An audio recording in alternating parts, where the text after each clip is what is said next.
আসসালামু আলাইকুম প্রিয় শিক্ষার্থীরা, আশা করি তোমরা সবাই ভালো আছো। গত ক্লাসে আমরা যেটা বিষয় আলোচনা করেছিলাম, টপিক 10 নম্বরের খ অর্থাৎ ভাব সম্প্রসারণ নিয়ে আলোচনা করেছিলাম। আজকে আমাদের যেটা আলোচনার বিষয় সেটি হলো সারাংশ অথবা সারমর্ম, যেটা 10 নম্বরের কতে এসে থাকে। তো দেখো, সারাংশ এবং সারমর্মের মধ্যে আমাদের জাস্ট দুইটা একটু সামান্য একটু পার্থক্য আছে। দেখো, সারাংশ হলো কোনো একটি প্যাসেজ দেওয়া থাকবে, এই প্যাসেজ থেকে যেটা আমরা সংক্ষিপ্ত করে লিখব সেটাকে বলা হবে সারাংশ। এবং সারমর্ম হলো কোনো কয়েকটি কবিতার লাইন দেওয়া থাকবে, এই লাইন থেকে তুমি সেটার মূল ভাবটা লিখবা, সেটি হলো তোমার সারমর্ম। তো দেখো, সারাংশের একটা দুইটা বিষয় মাথায় রাখবা। যতটুকু সারাংশ বা সারমর্ম দেওয়া থাকবে তার 3 ভাগের 1 ভাগ কথা তুমি লিখবা। অর্থাৎ লাইন যদি 15টা সেন্টেন্স থাকে তাহলে ফার্স্ট সেন্টেন্সের মধ্যে শেষ করতে চাবা, বিষয়টা এরকম। অথবা অর্ধেক পেজ, যার লেখার সাইজ অনুযায়ী অর্ধেক পেজ পর্যন্ত লেখার চেষ্টা করবা। 2 নম্বরে যে বিষয়টা লক্ষ্য রাখতে হবে, হুবাহু কোনো সেন্টেন্স বা বাক্যগুলো ব্যবহার করা যাবে না। তুমি বাক্যের মেন কিওয়ার্ডস অর্থাৎ গুরুত্বপূর্ণ শব্দগুলো দিয়ে তুমি সারাংশ বা সারমর্ম লিখতে পারবা, কিন্তু সেখানে কোনো হুবাহু কোনো সেন্টেন্স ব্যবহৃত করতে পারবা না।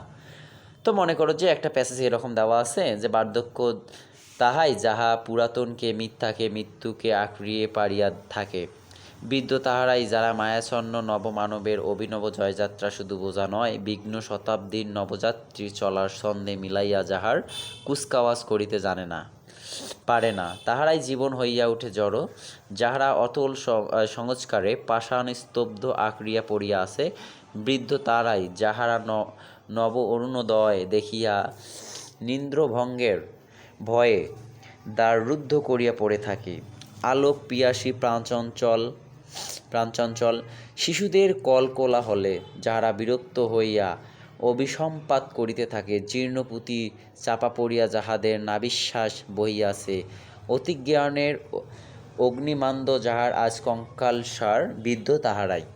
এরকম একটা প্যাসেজ দেওয়া আছে। এই প্যাসেজ থেকে আমরা সারমর্ম কীভাবে লিখব? এখন দেখো, সারাংশ কথাটা এভাবে লিখবা, যেহেতু প্যাসেজ থেকে আছে সেটা হলো সারাংশ। লেখার পর তুমি এই কথাটার মূল কিওয়ার্ডগুলো দিয়ে জাস্ট তুমি তোমার পছন্দ মতো লিখবা যে এটার সারমর্মটা লিখবো। তাহলে দেখো এখানে যে, বার্ধক্য সবসময় বয়সের ফ্রেমে বেঁধে বিচার করা যায় না, যাদের মন জড় পদার্থের মতো কুসংস্কার শূন্য নতুন উদ্যম ও চেতনাকে যারা ভয় পায়, প্রকৃতপক্ষে তারাই বৃদ্ধ। অন্যদিকে যারা উদ্যমী নতুনকে সংগ্রহ করে বরণ করে নেয়, তারা বয়সের বৃদ্ধ হলেও মনের দিক থেকে তারা তরুণ। অর্থাৎ দেখো, উপরে যে বিষয়বস্তুগুলো ছিল সেখানে কিন্তু হুবহু আমরা কোনো বাক্য ব্যবহার করিনি। অর্থাৎ এই যে বাক্যগুলো আমরা ব্যবহার করলাম, অর্থাৎ যতটুকু ছিল তার 3 ভাগের 1 ভাগ সেন্টেন্স নিয়েছিলাম, অর্থাৎ বাক্যগুলো নিলাম 3 ভাগের 1 ভাগ বাক্য, এবং এখান থেকে হুবহু কোনো বাক্য আমরা ব্যবহৃত করি না। জাস্ট এই দুটো টপিক মাথায় রাখবা এবং এমনভাবে লিখবা যেন, যেহেতু সারাংশ এবং সারমর্ম পড়ার টিচাররা সুযোগ পাবে, সেহেতু এটা মনে রাখবা যে একটা সুন্দর করে গোছায় লিখতে হবে। তুমি যদি একটা সারমর্মর কথা চিন্তা করো, অর্থাৎ কবিতার লাইন এরকম দেওয়া আছে যে, বিপদ মোরে রক্ষা করো এ নহে মোর প্রার্থনা, বিপদ আমি না যেন করি ভয়, দুঃখ তাপে বেদিত চিনে নাই যার দিলে সান্ত্বনা, দুঃখে যেন করিতে পারি জয়, সহায় মোর না যদি জুটে, নিজের বল না যেন টুটে, সংসারিতে ঘটিলে ক্ষতি, লভিল শুধু বঞ্চনা আমারে তুমি করিবে ত্রাণ, এ নহে মোর প্রার্থনা, নিজের মনে নাই যেন মানি ক্ষয়, তরিতে পারি সখিতে যেন রয়।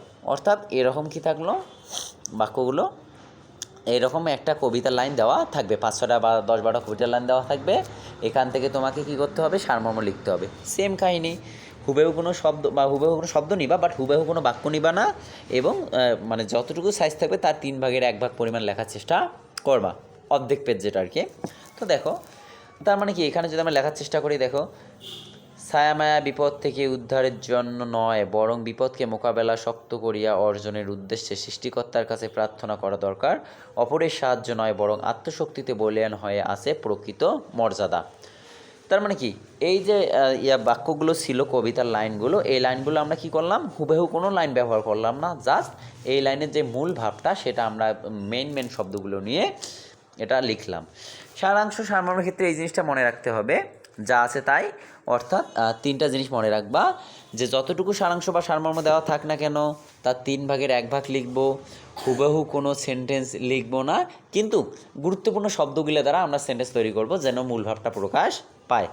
কিন্তু সারাংশ সারমর্মতে বানান কখনোই ভুল করার চেষ্টা করবা না, বারবার রিভাইজ দিবা। তো এভাবেই চেষ্টা করো, হয়ে যাবে ইনশাল্লাহ।